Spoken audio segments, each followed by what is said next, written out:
अस्सलाम वालेकुम नाजरीन, आप देख रहे हैं बन्नी अपडेट और मैं हूं हाफिज़ कुरैशी। पिछले कई सालों से यहां पर जो लकड़ी यहां से जम्मू भेजे जाने का जो मुद्दा है वो लगातार आए दिन बढ़ता जा रहा है। ऐसे में दावा ये किया जा रहा है कि जो भी यहाँ पर स्टेट फॉरेस्ट कॉरपोरेशन ने यहाँ पे डिपो रखा है, और मैं उसकी तस्वीरें भी आपको दिखाना चाहूँगा, और ये वो डिपो है जहाँ पर हम इस समय मौजूद हैं। और यहाँ पर ये दावा किया जा रहा है कि जो भी यहाँ पे लकड़ी रखी गई है वो बेहद ख़राब है और किसी के काम के नहीं है।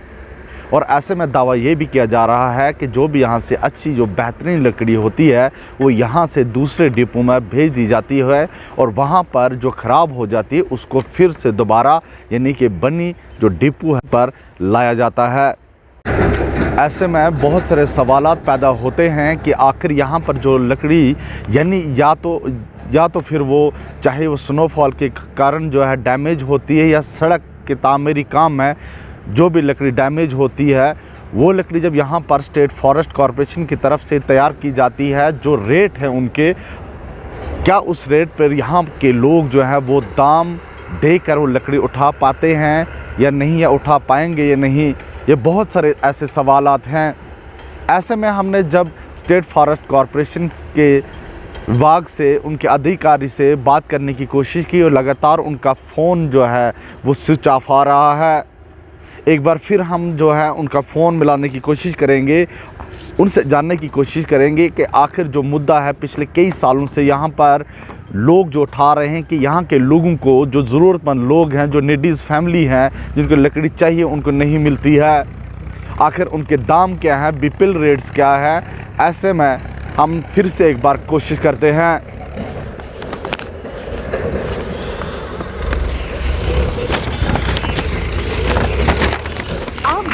नंबर पर कॉल कर रहे हैं वह अभी स्विच ऑफ है, और अभी भी इनका फ़ोन नंबर जो है वो स्विच ऑफ आ रहा है।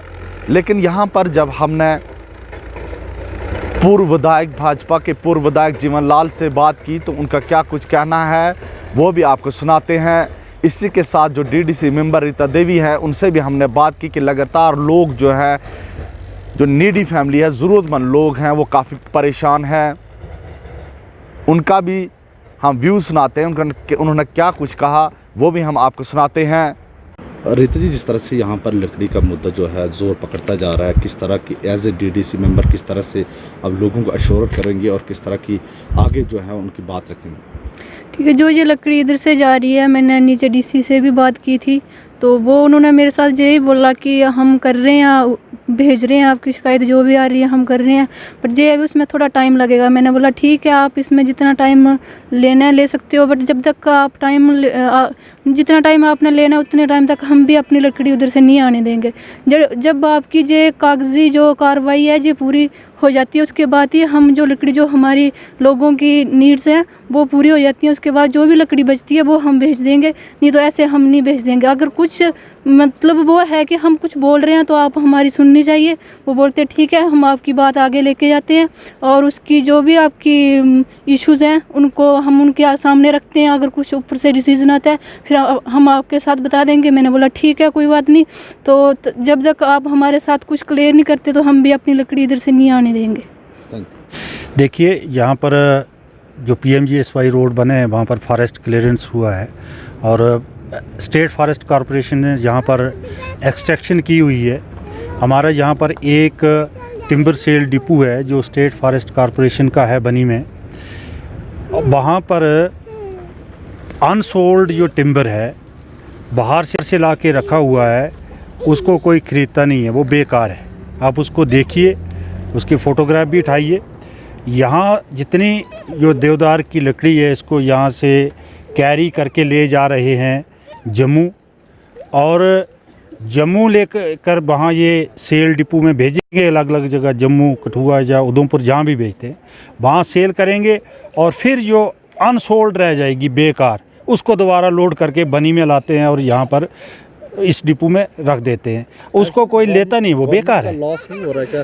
डबल कैरेज इस तरह से हम वही कह रहे हैं, जितनी बनी की रिक्वायरमेंट है फॉरेस्ट कॉरपोरेशन वालों के पास, हमारे फॉरेस्ट के यहाँ रहे या ऑफिसर है, उनको पता होना चाहिए यहाँ पर कितनी रिक्वायरमेंट है, उनको पूरा एस्टीमेट बना के फॉरवर्ड करनी चाहिए कि इतनी रिक्वायरमेंट है, यहाँ पर इतना टिम्बर जो है वो स्टोर कीजिए।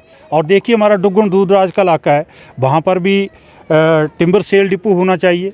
अब बनी से टिम्बर लेकर, स्लीपर लेकर कौन भंडार कैसे ले जाएगा, उसको कैसे कैरी करेगा, कौन गुटू ले जाएगा उठा के? तो ये मिसमैनेजमेंट है। हम कहते हैं कि यहाँ पर 2-3 टिम्बर सेल डिपो हों, यहाँ से जो लोकल लोग हैं वो रेट्स पे अपना टिम्बर ज़रूरत के मुताबिक ले सकें।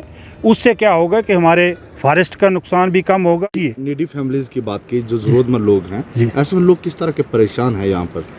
बहुत से लोग जिन्होंने PMAY के केसेस जिनके सैंक्शन हुए हैं, दीवारें लगाई हुई हैं, बेचारे एप्लीकेशन लेके जाते हैं, कभी रेंज ऑफिस, कभी DFO ऑफिस, दर दर भटक रहे हैं और उनको यहाँ पर नहीं मिल रही है। वो बगैर छत के रह रहे हैं। जो एक कमरा था उनके पास कच्चा, वो भी गिराया और ना नया बना पा रहे हैं।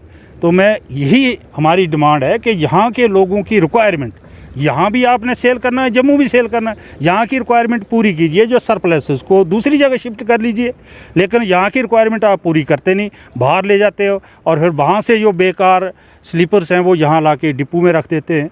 तो हम यही चाहते हैं। और एक और इशू यहाँ पर डुगन में है, शामलात एरिया में बहुत से पेड़ काटे गए हैं देवदार के, और वो लकड़ी खुर्द-बुद हुई है। हम जानना चाहते हैं वो फॉरेस्ट डिपार्टमेंट ने खुर्द-बुद की है या स्टेट फॉरेस्ट कॉरपोरेशन ने खुर्द-बुद की है, उसकी इंक्वायरी होनी चाहिए। अगर शामलात में देवदार के पेड़ काटे गए हैं तो वो पंचायत का प्रॉपर्टी है, वो उसकी जो भी फंड्स है वो पंचायत को मिलने चाहिए, उसका पता चलना चाहिए। वो हमें आज तक पता ही नहीं चल रहा है कि कौन उसको बेच गया, कहाँ रखे हैं वो, तो ये पब्लिक के सामने क्लियर होनी चाहिए। ये हमने आपको बताया कि किस तरह से यहाँ के पूर्व विधायक जीवन लाल ने भी बेबाकी से अपनी बात रखी। उन्होंने यही कहा कि यहाँ पर जिस तरह से लोग जो हैं परेशान हैं, उनको लकड़ी नहीं मिलती है, अगर वो लकड़ी यहीं पर रख दी जाए तो बहुत सारे लोगों को उसका फ़ायदा होगा। लेकिन यहाँ पर डिपो पे जो लकड़ी रखी गई है वो बेहद ख़राब है, जो किसी के काम की नहीं है। जीवन लाल ने यह भी दावा किया कि जो लकड़ी यहाँ पर रखी गई है वो किसी के काम की नहीं है। वो जम्मू जो डिपो में ख़राब हो रही थी वो लकड़ी फिर से यहाँ पर रखी गई है। ऐसे में विभाग का भी बहुत सारा खर्चा होता है, जो यहाँ से जम्मू और जम्मू से आने जाने का खर्चा होता है, वो भी विभाग को नुकसान हो रहा है। तो वहीं रीता देवी ने भी कहा, जो DDC मेंबर है, उन्होंने भी कहा कि हमने इस संबंध में DC कठुआ से बात की है और उन्होंने एश्योरेंस दिया है कि जल्द ही इस मामले में कोई ना कोई हल किया जाएगा। लेकिन फिर सवाल वहीं पर रह जाता है कि जो रेट हैं, जो दाम हैं, उन दामों से, जैसे कि हमारी जानकारी के मुताबिक 3 से 4 हज़ार एक टिम्बर का रेट होगा, जो वो भी BPL कोटे का। ऐसे में इन दामों से क्या यहाँ के गरीब लोग ये लकड़ी खरीद पाएंगे या नहीं, ये सोचने वाली बात है। और यही सबसे बड़ा मुद्दा है और यही सबसे बड़ा सवाल है। अब फैसला आपके हाथ में है, आप आवाम के हाथ में है, और कमेंट करके ज़रूर बताएं क्या ये रेट जो है वो मुनासिब हैं या नहीं। बन्नी से मैं हाफिज़ कुरैशी, बन्नी अपडेट के लिए। थैंक यू खुर्शी साहब। हमने ये मुद्दा पहले DC साहब का बैक टू विलेज का जो प्रोग्राम हुआ था, उन्होंने हमारा इधर TRC में, जहाँ पर हम पंचायत वाइज इन्होंने हमारी डिमांडें ली थी, हमने उस पर भी लिख कर दिया था। डुगन में प्रोग्राम हुआ था DC साहब का, वहाँ पर भी हमने मांग रखी थी कि जो जहाँ से लकड़ी निकल रही है हमें उसी तर्ज पर जहाँ पर BPL फैमिली को दी जाए, जो कि 2018 से पहले राशन कार्ड पर 3 या 5 टिम्बर एक राशन कार्ड BPL फैमिली को दिए जाते थे। BPL रेट पर यहाँ के गरीब लोग हैं उनको यहाँ पर दी जाए, ताकि हमारी जो गरीब IY के या PMAY के जो हाउसेस बन रहे हैं उनकी ज़रूरत को पूरा किया जा सके।